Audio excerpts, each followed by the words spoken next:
Hello, and thank you for joining us for the Targeted Opportunities webinar. I am Fabiana Chio Rinaldi. And I'm Deborah Lim. We are immensely grateful to Governor Hochul and our state legislature for their $161 million investment in the arts for this year. The fiscal year 26 guidelines and application manual can be found on the fiscal year 26 opportunities page on the NYSCA website, which is FY 2026 NYSCA Opportunity Guidelines NYSCA. So that's on the arts.ny.gov website. There are 4 NYSCA opportunities currently open. If you're looking for the capital projects funding opportunity, that will open in the fall of 2026. What is the first step to applying for NYSCA funding? So, nonprofit organizations must be pre-qualified to do business with New York State agencies before they can compete for state grants. All organizations must be pre-qualified in SFS online portal before the opportunity deadline in order to be eligible for funding. This is a separate portal from the application portal. So don't wait, start this process now. New applicants, please begin the pre-qualification process as soon as possible. If you're a returning applicant, pre-qualification expires annually, and updated financial documents must be uploaded to SFS each year. Returning organizations need to verify their pre-qualification status and expiration date in SFS, so please review your status today. If you have questions about logging into SFS, please contact the SFS help desk directly at helpdesk@sfs.ny.gov. If you have technical questions regarding pre-qualification, you can reach us at prequal@arts.ny.gov. And for all other questions, you can contact us at help@arts.ny.gov or visit our website for more information at arts.ny.gov. You can find all of this information on our website and definitely on the application manual as well. There are some key dates that we wanted you to make sure that you have. The guidelines were posted on May 22nd. The application portal also opened on May 22nd, and the application deadline is June 26, 2025 at 5 p.m. Eastern. So you have everything you need to start the process now. What are the eligibility criteria? You must be a nonprofit organization, either incorporated in or registered to do business in New York State, a Native American tribe in New York State, or a unit of government in New York State municipalities. Your principal place of business must be in New York State, and please do review the eligibility issues that are listed in our guidelines. For FY26, the following targeted opportunities are available: folk and traditional arts apprenticeships, rehearsal space for performing arts, and performing arts residencies. So we'd like to share some of the guiding principles for the opportunity, which is folk and traditional arts apprenticeships. Folk arts traditionally are transmitted from elders to younger generations in the same distinctive ethnic, regional, occupational, or religious community. Apprenticeships can ensure the continuity of traditional arts and practitioners, an opportunity to study with a master folk artist from their own community. Priority is given to apprenticeships involving the transmission of traditions no longer widely practiced.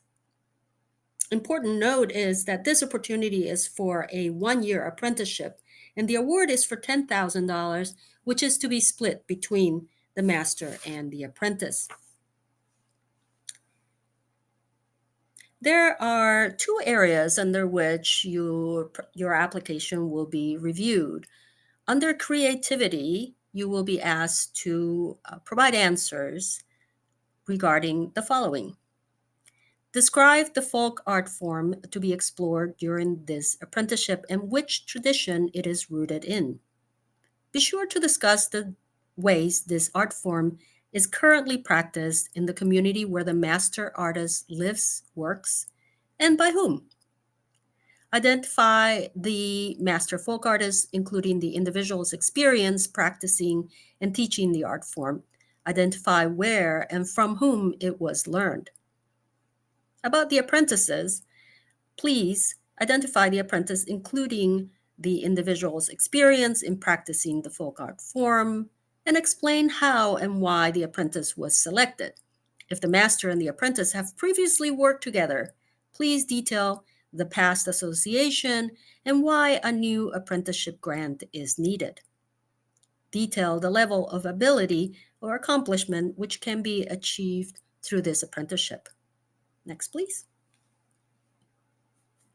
Under managerial financial for folk arts apprenticeships, please include a session by session study plan discussing how it was developed and by whom. Indicate if any public presentations will occur, if the sessions will be recorded, and who will own anything created out of the apprenticeship. Funded apprenticeships will be awarded a grant for $10,000. It is the intention of this grant to acknowledge that an apprentice commits significant time to this effort and should be compensated for their participation. So please indicate the amount of compensation provided each to the master artist and the apprentice. The sponsoring organization is eligible to take an administrative fee of up to $500, and the fee is to be deducted from the $10,000 grant. So, under eligibility, keep in mind that both master and apprentice must be in New York State at the time of the apprenticeship. The master and the apprentice must not have a leadership role, meaning not on the staff or the board of the sponsoring organization. Only one request per master apprentice will be allowed. Either can only be named in one apprenticeship proposal per cycle. And finally, artists applying for a folk and traditional art apprenticeship may not apply also in the support for artists opportunity in the same year. This allows us to reach a greater number of artists with our limited funds.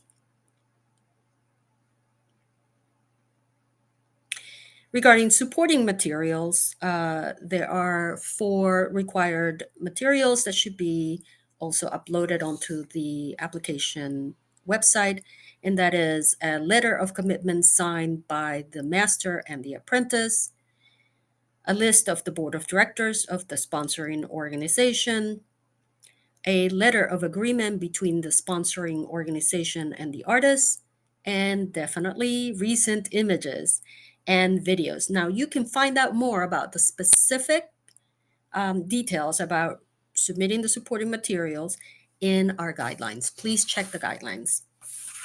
Deborah, would you like to tell us about rehearsal space for performing arts? Yes, the priorities under this category are to provide affordable rehearsal space for performing artists. It is intended to fund creative rehearsal time and excludes auditions, classes, workshops, and showings.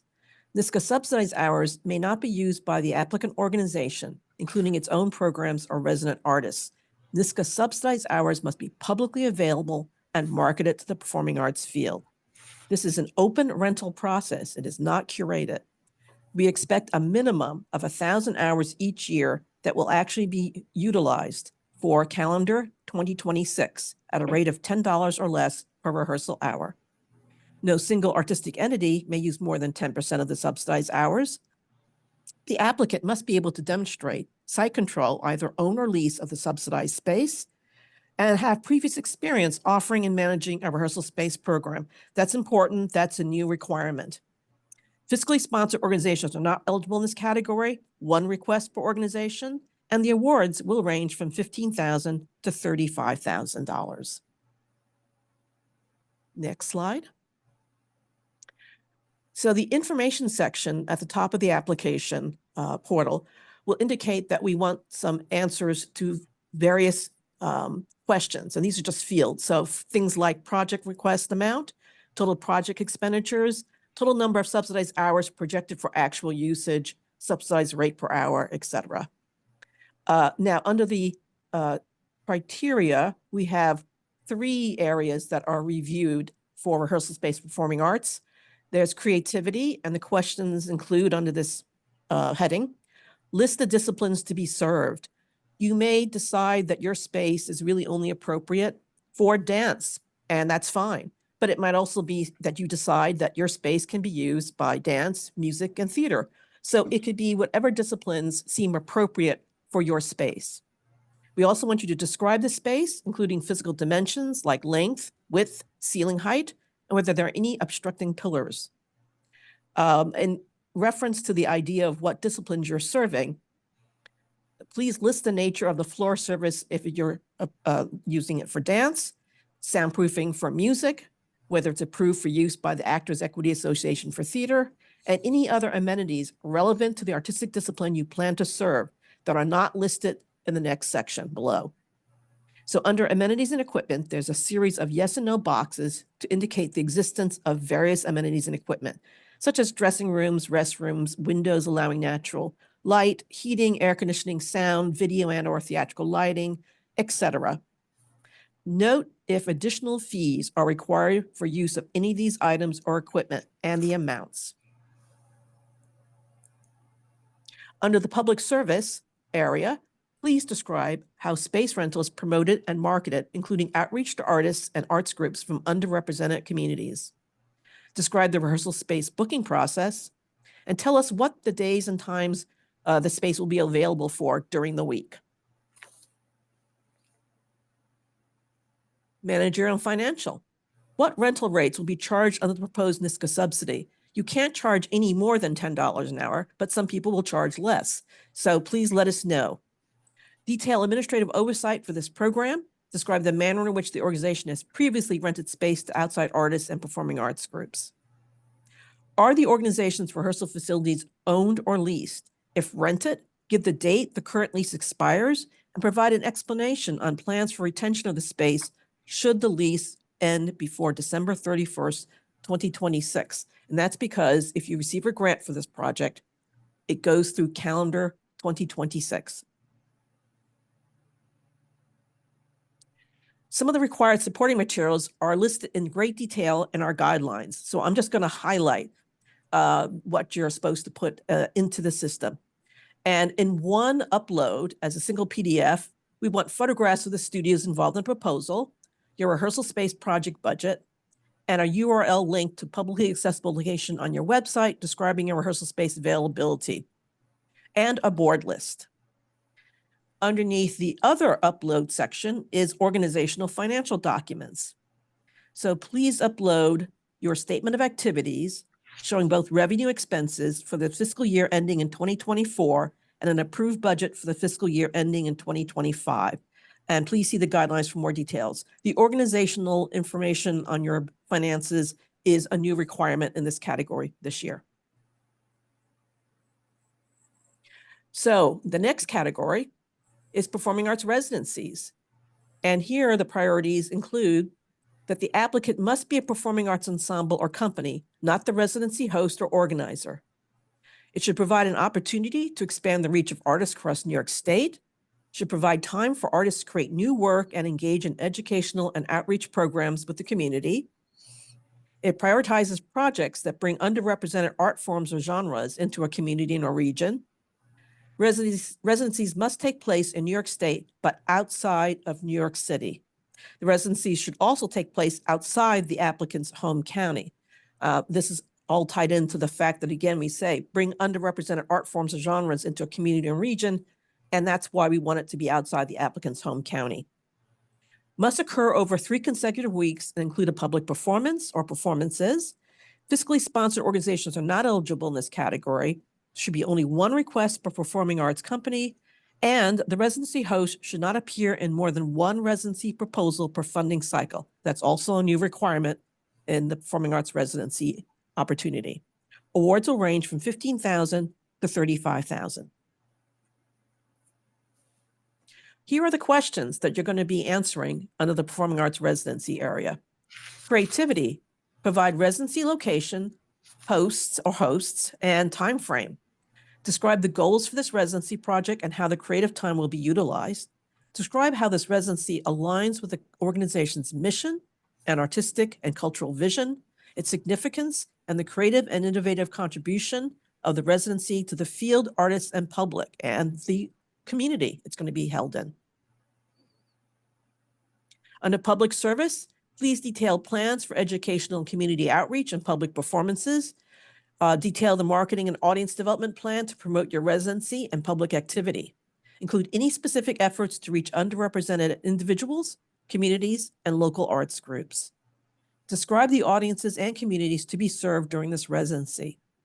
And finally, describe how the residency and its outcomes will be evaluated. Managerial and financial is the third criteria. What will the hosts and sponsors contribute towards the residency in terms of in-kind services such as housing, food, studio and theater facilities, transportation, etc.? If the host organization provides an artist fee to the resident company, please give details. Now, how will the resident company itself compensate their artists for this project? Indicate the amounts and the compensation structure to be utilized. For instance, if it's staff, independent contractor, if it's by rehearsal hour, performance fee, or performance week, and detail the number of artists involved. So for instance, if it's a dance company doing a residency, what is the dance company compensating their dancers during this 3-week period? Indicate prior experience in organizing and conducting residencies by the applicant's administrative staff and the residency host. Under performing arts residencies, the required supporting materials, please, again, look at the online guidelines for all the details. I'm just going to highlight what's in there. So in one PDF, you need to include the signed letter of agreement, including financial arrangements and responsibilities between host organization and the arts group signed by all parties. You need to provide us with work samples of the arts organization that is doing the creative work and the residency. And we want the performing arts residency project budget, including income and expenses, and a board list. In the second upload section, we want your financial or information. So statement of activities showing both income and expenses for the fiscal year ending in 2024 and approved budget for the fiscal year ending in 2025. This again is a new requirement in performing arts residencies this year. Please see the guidelines for all the details on your support materials. Some NYSCA tips for putting together your grant application. Read the new guidelines carefully. The questions and instructions and requirements do change every year. Panelists will read dozens of proposals, so use paragraph breaks for ease of reading. You want to make it as easy as possible for panelists to read your proposal. You may have a separate response box or a yes or no box for each question. Be sure to submit all required supporting materials. If you are submitting video links containing work that is longer than the allotted time, and you can find that more in our guidelines, so you will want to include start and stop times. Make sure that all links are not password protected and active through December 31st, 2025. If the panelists have any trouble accessing your links because they are password protected, they are instructed not to reach out to you to get the password, so they move on. So make sure they're not password protected and that they are active through December 31st, 2025. And we ask that you provide samples of recent work and hopefully not previously submitted to for NYSCA application review purposes. How are applications evaluated? Just wanted to share with you about folk arts and apprenticeships, and then Deborah will share with you application evaluation instructions for the other two opportunities. So in folk arts apprenticeships, Panelists will be looking for proposals that show innovation and or distinctiveness in curriculum, that is the lesson plan. They'll be looking for evidence that the master artist shows a high degree of skill in the specified art form, that the apprentice has the appropriate skill level for the proposed curriculum, and that the apprenticeship provides opportunities to learn a traditional art form for a member of the community from which the tradition originates. Under managerial financial, the proposal readers, the panelists, will be looking that the compensation for the master artist and the apprentice is appropriate for the time commitment, that the study plan is appropriately structured, that is feasible, and goals are achievable, and that there is clear information about how the apprenticeship will contribute to the sustainability and preservation of the folk art form. Deborah, I think we would like to hear how things will be evaluated in rehearsal space for performing arts. Yes, and here we have 3 criteria as opposed to the 2 that are in folk arts. So under rehearsal space for performing arts, the creativity area, we want to know that the programming reflects a clear artistic and cultural vision that meets the mission of the project, that the project is well designed and relevant to the field, and that significant and creative contributions to the field and artists are represented. Under public service, the organization meets priority service to historically underrepresented communities. The organization should consciously create opportunities for communities to participate. Marketing and advertising is inclusive of diverse communities. Spaces and programming conscientiously removes barriers, including to physical access. And finally, active and mutual connection with local or artistic community. And the third criteria of managerial and financial, you should show that staff possesses skills and experience to lead this program. The organization demonstrates control over rehearsal space during the contract period under request, and that there is sound financial management by the organization. Going on to performing arts residencies, under creativity, panels will be looking at the following 3 areas. Programming reflects a clear artistic cultural vision that meets organizational mission. Programming that is well designed, distinctive, and relevant. Significant and creative contribution to the field, artists, and or public is demonstrated. Public service, organization meets priority service to historically underrepresented communities. The organization should consciously create opportunities for communities to participate. Marketing and advertising is inclusive of diverse audiences. Spaces and programming consciously remove barriers, including to physical access. Active and mutual connection with the local or artistic community. And finally, managerial and financial. Staff possesses skills and experience to lead this project. There's sound financial management, and that the organization provides clear information about artist compensation within the proposal. This is what panelists will use to score your applications. The scoring range is from 0 to 5. Please check our guidelines to learn more about how panelists will use the scoring guide. Each year, panelists play a key role in NYSCA grant making. NYSCA selects a diverse group of professionals from across the state to fulfill the advisory panelist role. Panelist expertise spans a range of artistic practices as well as many facets of nonprofit management. Advisory panelists must demonstrate expertise in at least one of NYSCA's evaluation criteria.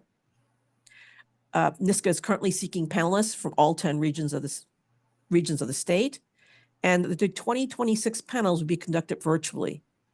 Selection process and requirements. So nominations for panelists are due by June 26, 2025 to be considered for panel service this year. And you could go to our website to nominate yourself or a colleague at arts.ny.gov/panelists. Okay, I think we're ready for some frequently asked questions. Deborah? If I apply or already receive support for organizations, can I apply for targeted opportunities as well? Yeah, okay. So, yes, so long as you meet the eligibility requirements. So, definitely read those guidelines. Is there a template for the project budget? No, the rehearsal space for performing arts and performing arts residencies, you can submit the project budget in whatever format best suits your proposal, but it should include both income and expenses. Uh, Obviously, include detail notes because those are usually very helpful.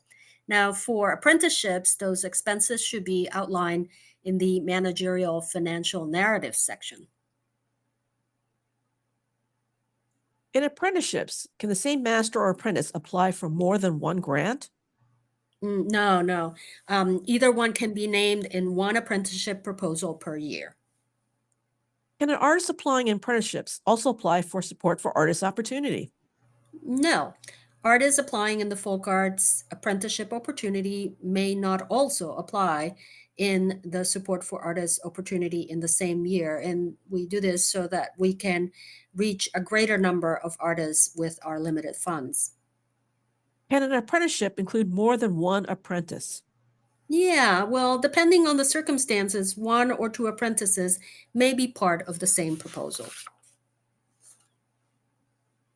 Under folk arts apprenticeships, must the apprenticeship occur in New York State? Yes, Mhm. this grant is for activities conducted in New York State. Can some of the apprenticeship funds be used for supplies? While the majority of funds should support the master artist and apprentice, the artists may use the funds for materials for themselves. And can an organization that sponsors an apprenticeship charge a sponsorship fee? Is that allowed? Yes, it is. Sponsoring organizations may take up to $500 from the $10,000 award. Can an organization submit an apprenticeship application for our executive director or board member to work with an apprentice? No, that would be considered a conflict of interest. They may, however, work with a separate fiscal sponsor.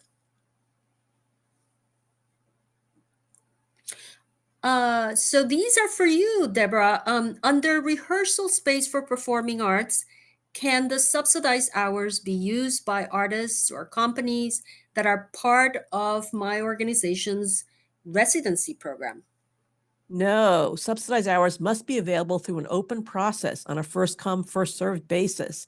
It cannot be used as part of an organization's residency program or through a curated approach. It's meant to be for the general performing arts field. Mm-hmm. Under rehearsal space, how do I estimate the number of subsidized hours?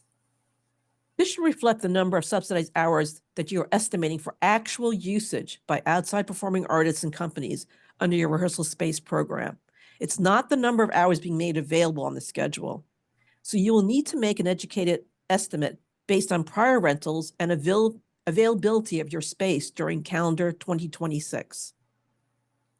Under rehearsal space, should my organization have previously rented rehearsal space before applying? Yes, this is a new requirement this year. The organization should demonstrate recent experience renting rehearsal space to outside performing artists and companies. It's, as I said, a new eligibility requirement for this opportunity. Mhm.